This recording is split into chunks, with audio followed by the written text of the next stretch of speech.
Assalamualaikum warahmatullahi wabarakatuh.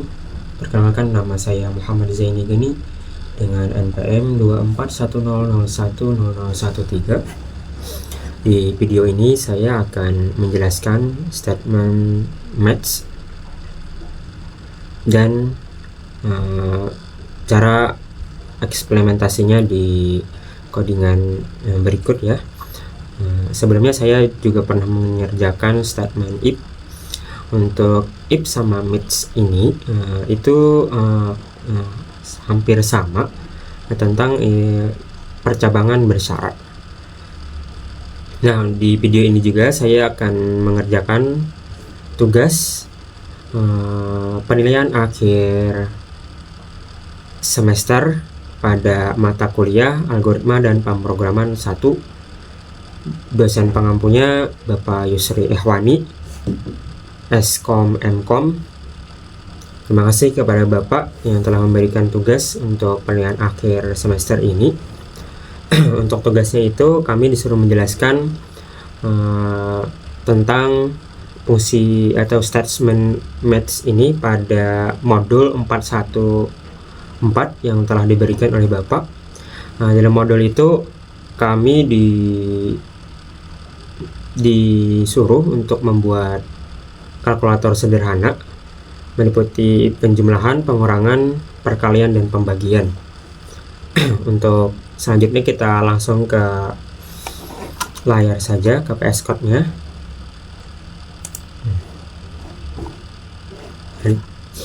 Sini saya sudah membuat file latihan 414 sesuai dengan modulnya. Untuk modulnya tadi membuat kalkulator sederhana dengan statement match tadi ya.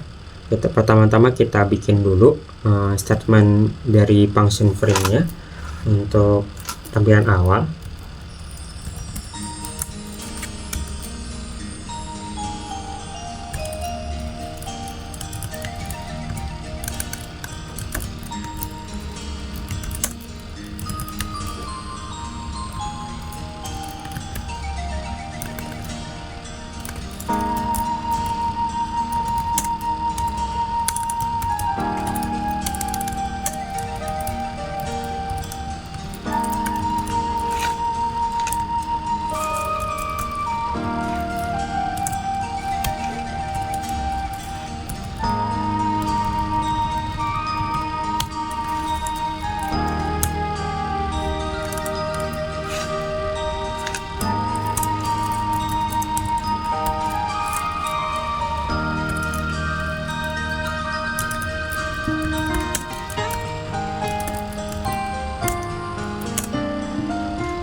Nah, untuk pembuatan statement di function frame ini saya jelaskan untuk satu persatu ya. Pertama, saya membuat ini program kalkulator sederhana yang akan ditampilkan di output nantinya. Untuk bintang-bintang ini sebagai pemisah antara di atas yang di bawah ya, antara program dan opsinya ini nanti, agar ada space untuk kita lebih bisa melihatnya. Untuk pilihan opsi ini saya ada sesuai dengan model yang diberikan. Tugasnya itu ada penjumlahan, nanti penjumlahan, pengurangan, perkalian, dan pembagian. Untuk print tanda petik /n ini sebagai itu ya, spasinya antara yang di atas dan yang di bawah. Dan di sini ada saya membuat variabel. Untuk variabel ini namanya pilih dengan tipe data integer input untuk memasukkan opsinya nanti. Dan ada print tanda petik n juga /n juga. Nah, untuk berikutnya saya akan membuat statement match tadi. Kita langsung saja.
Untuk codingan di bagian match-nya sudah selesai.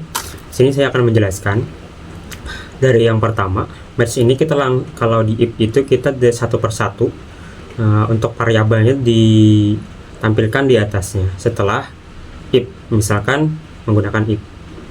Karena kita di match pakai match, sini variabelnya langsung diantar di atas. Dan untuk yang case 1 itu yang menyatakan penjumlahan ya, A dan A sebagai bilangan pertama yang dimasukkan dan B sebagai bilangan kedua yang dimasukkan. A dan B termasuk variabel ya. Untuk A itu variabel pertama yang bilangan pertama dimasukkan, dan B itu bilangan kedua yang dimasukkan. Untuk di sini di print hasil penjumlahan nanti saya menggunakan f string untuk mempermudah kita ini penggunaan variabel hasil yang dijumlahkan di sini ya, A tambah B. Maka hasil penjumlahan itu masuk ke variabel hasil dan hasilnya akan masuk di sini di output nantinya. Di sini saya tambahkan koma. Jadi misalkan hasilnya itu di ribuan, maka akan ada tambahan koma di angkanya nantinya. Untuk case 2 dia masuknya ke pengurangan di variabel hasil A dikurang B di sini menggunakan f string juga. Di case ketiga saya masukkan itu perkalian variabel hasil A dikali B. Di case 4 di sini ada pembagian. Untuk di case 4 ini karena 0 tidak bisa dibagi, jadinya saya menggunakan fungsi if sini ya. Maka variabelnya disebutkan B itu menjadi tanda seru dan sama dengan 0. Hasilnya akan masuk di sini menggunakan f string juga. Untuk else nya nanti misalkan ada yang membagi dengan 0, maka pembagian dengan 0 di output nanti akan keluar di bagian else ini. Nah, untuk case nya itu di bagian false nya ya, misalnya kita memasukkan di match ini bagian false nya itu, maka case nya ditambahkan dengan function ini seperti yang ada di layar saya. Ini functionnya itu sebutannya any ya, functionnya. Kalau kita ini ini kayak slash di bawah gitu.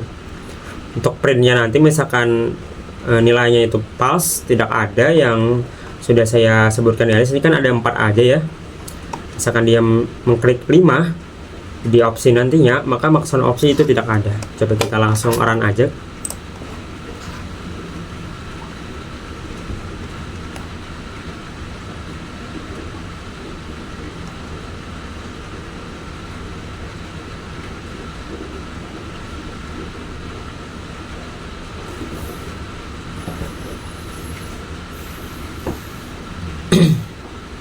Nah, ini sudah keluar ya.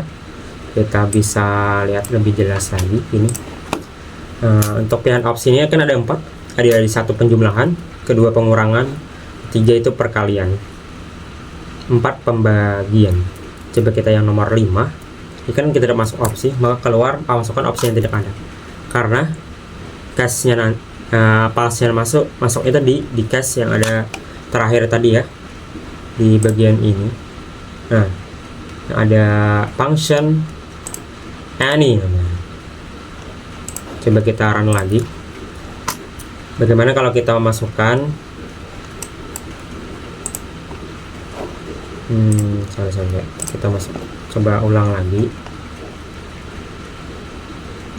di opsi pembagian ya. Kita masuk ke opsi pembagiannya.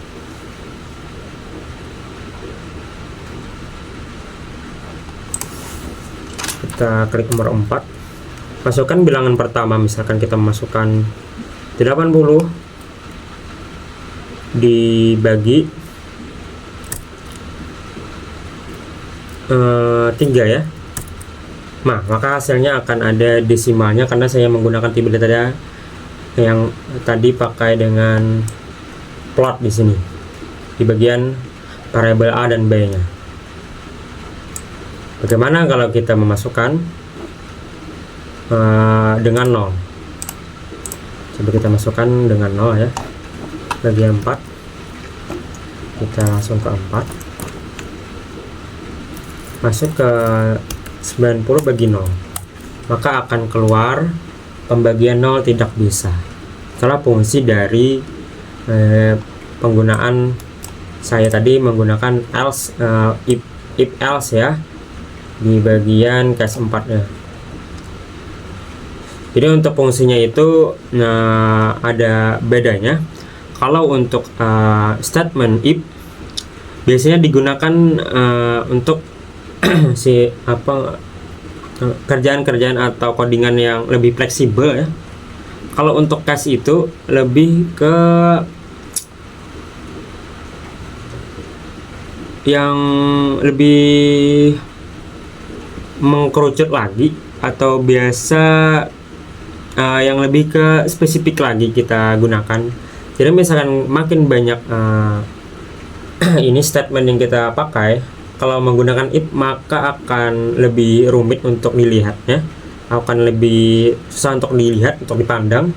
Kalau untuk case ini itu lebih spesifik aja daripada penggunaan if di percabangan bersyarat ini. Itu saja penjelasan dari saya yang saya pahami dari modul yang sudah Bapak berikan. Mungkin sekurangnya atau masih ada kekeliruan dalam pemahaman materi ini, mohon dimaafkan. Untuk kedepannya saya akan lebih belajar lagi bagaimana penggunaan statement function yang ada di Python. Untuk itu salah hilap mohon maaf. Terima kasih. Assalamualaikum warahmatullahi wabarakatuh.